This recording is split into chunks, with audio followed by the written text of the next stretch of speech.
تخيل إن كل مشكلة بتعاني منها دلوقتي زي الخوف من كلام الناس أو الفشل، الرفض أو وجع قلبك، في شخص عاش المشاكل دي قبلك بآلاف السنين وفكر فيها لدرجة إنه ساب لك إجابة تريحك النهاردة، والأغرب إن الإجابات دي مش جاية من مدرب تنمية بشرية، دي جاية من فلاسفة ماتوا من زمان. وتعالى دلوقتي أقول لك إزاي الفلسفة ممكن تطبطب على وجعك. في كتاب عبقري اسمه عزاء الفلسفة، الكاتب ألان دو بوتون قرر ياخد الفلسفة من الكتب المعقدة وينزل بيها الشارع عشان يحل مشاكلنا اليوميه. وفي الفيديو ده هتكتشف ازاي وجعك مش بتاعك لوحدك، ده قديم قدم البشريه نفسها. وتعالوا ناخد المشاكل واحده واحده. اول مشكله الخوف من اراء الناس. كلنا عايشين حياتنا وكانها امتحان عند الاخرين، ننشر صوره ومستنين اللايك، نقول راي ومستنين القبول. هنا سقراط بيقول لك راي الاغلبيه مش دليل على الصح، ولو مشيت ورا كلام الناس دايما عمرك ما هتعيش حياتك انت، بل هتعيش حياتهم هم. المشكله الثانيه دوامه الفلوس والشهره.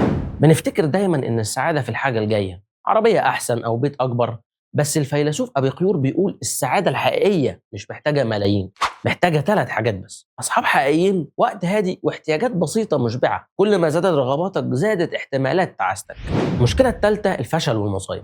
وهنا الفيلسوف سينيكا بيقول ان جزء كبير من عذابنا جاي من توقعنا ان الحياه لازم تكون عادله، والحياه مش عادله دايما. والإنسان الحكيم ما بينهارش لما تيجي المصيبة لأنه عارف إنها جزء من اللعبة.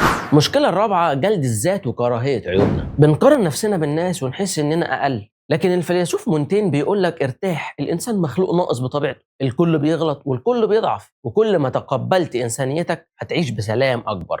أما أكتر موضوع بيكسرنا فهو الحب، وهنا شوبنهاور بيكشف حقيقة بتوجع. إحنا ما بنتألمش بسبب الأشخاص، إحنا بنتألم بسبب الصورة المثالية اللي رسمناها ليهم في عقولنا، ولما تصطدم الصورة دي بالواقع بيبدأ الوجع. وأخيرا بيقفل الكتاب بنيتشه اللي رفض الهروب من المعاناة وقال كلمة تغير نظرتك للحياة: المعاناة مش دايما عدو، أحيانا بتكون هي الحاجة الوحيدة اللي بتصنع قوتك. الذهب ما بيلمعش إلا بعد ما بيدخل النار، وأنت مش هتكتشف نفسك إلا بعد الاختبارات الصعبة. وفي النهاية البشر ما اتغيروش كتير، نفس المخاوف ونفس المعاناة. الفلسفة مش كلام مجعلص، الفلسفة أداة بتطمنك إن الوجع اللي حاسس بيه دلوقتي مر بيه ملايين قبلك وهيمر بيه ملايين بعدك. فاهدى كده وخد نفس عميق وتأكد إن كل ده بيعدي وكل مر سيمر. لو عجبك الفيديو اعمل لايك وما تنساش الفولو والشير. أنا إسلام صالح، أشوفكم الفيديو الجاي.